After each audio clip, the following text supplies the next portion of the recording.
The night is still, the air heavy with the scent of earth, sweat, and silence. A rope creaks in the dark, the faint echo of footsteps on aged wooden floors.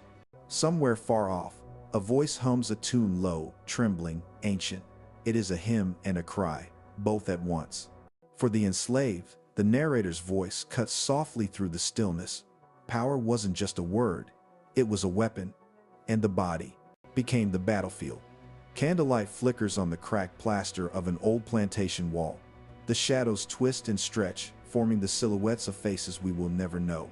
Their stories were buried under centuries of shame and silence, erased from polite history. But power leaves traces. It stains the soil. It clings to memory.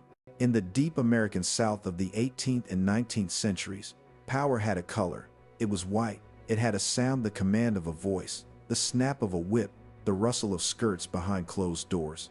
And it had a shape, a system so vast, so filthy, that it turned human life into property. Slavery, the narration continues, was never just about labor. It was about domination. Control so complete that it invaded the most private corners of a person's life. Across the cotton fields of Virginia, the cane fields of Louisiana, and the rice swamps of South Carolina, millions lived under that rule, their names listed in ledgers, beside bales of cotton and barrels of sugar. Men and women stripped not only of their freedom but of their very humanity. The enslaved were bodies to be worked, sold, bred, and broken. Behind every grand plantation house, behind the manicured gardens and whitewashed columns, there existed another world, a hidden world, one of fear, coercion, and desperate survival. How far, the voice asks, low and unflinching, would people go to prove their power, and what would it cost the souls they owned? The answer lies in the practice of control and the twisted belief that ownership granted access not only to a person's labor but to their body. When law defines a person as property, cruelty becomes routine, desire becomes entitlement. This was the foundation of white supremacy, a system that justified itself with scripture, with science, with lies. In that cruel logic, the suffering of black women was not a crime. It was an economy. Each woman's body was an investment, a source of labor, of children, of profit. And those children, by law, would inherit the mother's status. Partus sequitur ventrum, the child follows the womb. It meant that every birth from an enslaved woman guaranteed another generation in chains. Masters learned to see reproduction not as a blessing, but as business. The more children a woman bore, the more valuable she became. Even if those children were conceived through force, even if they were her master's blood, her body was not her own, the narrator whispers. It was an asset, a tool, a field to be harvested again and again. This was power stripped of every disguise, nasty, filthy, and disturbingly ordinary. The violation wasn't always hidden in the night. Sometimes it was paraded in daylight, woven into the rhythms of daily life. It was whispered about by the enslaved, ignored by the white mistresses, and justified by the white men who ruled the land. To them, control was more than dominance, it was performance. A sick ritual to prove superiority, to remind everyone who was master and who was not. And yet, even in the midst of this calculated cruelty, resistance was born. Because power, no matter how brutal, can never crush the will to survive. But for now, in the candlelit corridors of history, we remain with those who had no choice. Those who endured the unspeakable so that their descendants might one day speak.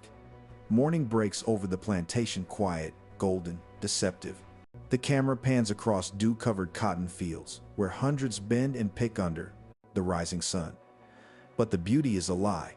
Beneath the rhythm of work lies another rhythm, one of fear, of routine humiliation, of power enforced through the body. The system of slavery was not just chains and whips. It was intimacy corrupted, love made impossible, humanity stripped bare. Power seeped into every corner of existence, controlling who could speak, who could rest, who could even dream. In this system, sexual access was not a secret crime. It was a right, a dirty, written, unspoken rule of white ownership. White men treated the women they enslaved as flesh they could touch, test, or take whenever they pleased. There was no word for rape on the plantation, because there was no consent to violate. Property cannot say no. Every birth, the voice narrates with quiet anger, meant profit even when born of pain. Records tell the story. In ledgers, women's names are followed by columns, age, skills, children. And next to some, A cruel notation, breeding stock. These weren't hidden horrors, they were transactions. Slavery's machinery didn't just run on sweat, it ran on bloodlines. Across the South, breeding farms turned violation into policy. Enslaved women were forced to bear children for the market. The more they produced, the richer their owners became. A woman's womb became a factory. Her suffering, invisible but essential, fueled the plantation economy. And when white women, the mistresses, discovered what their husbands were doing, silence became their own form of complicity. Some turned away, some punished the enslaved women instead of the men.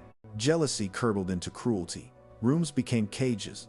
The master's wife, dressed in lace, could be as dangerous as the master with his whip.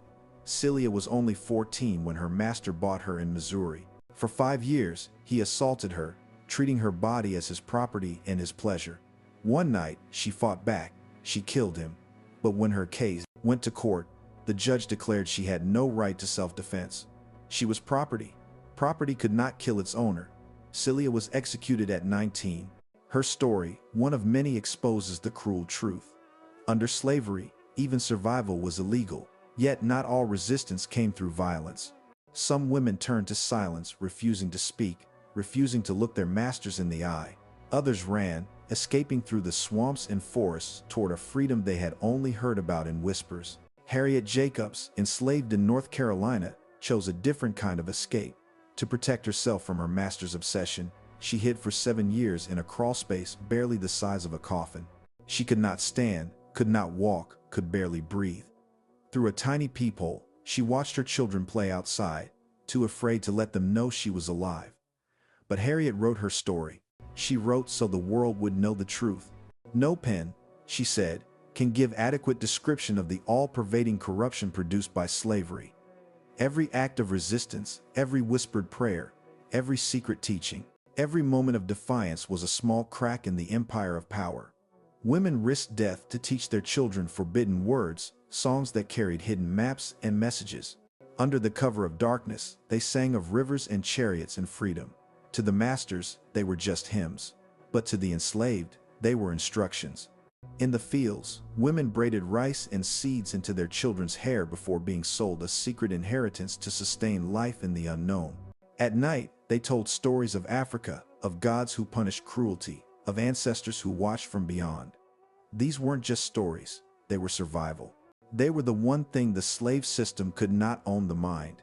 Even in bondage, the narrator whispers, they found a way to be free.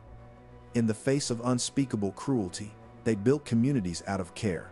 They raised children who weren't their own, healed the wounded, and buried the dead in secret graves marked only by shells and songs. Every birth, every lullaby, was an act of defiance. The camera drifts through a dim cabin where a woman rocks a baby in her arms. Her voice is soft but steady, a lullaby about rivers that flow north, about crossing water, about freedom. It sounds like hope disguised as melody. The narrator continues, they had nothing, yet they gave everything: love, courage, memory. And though the world called them property, they were the foundation of a culture, a people, and a future. And so, amid the filth and hypocrisy of a system obsessed with dominance, these women, the enslaved, the exploited, the forgotten, turned endurance into rebellion.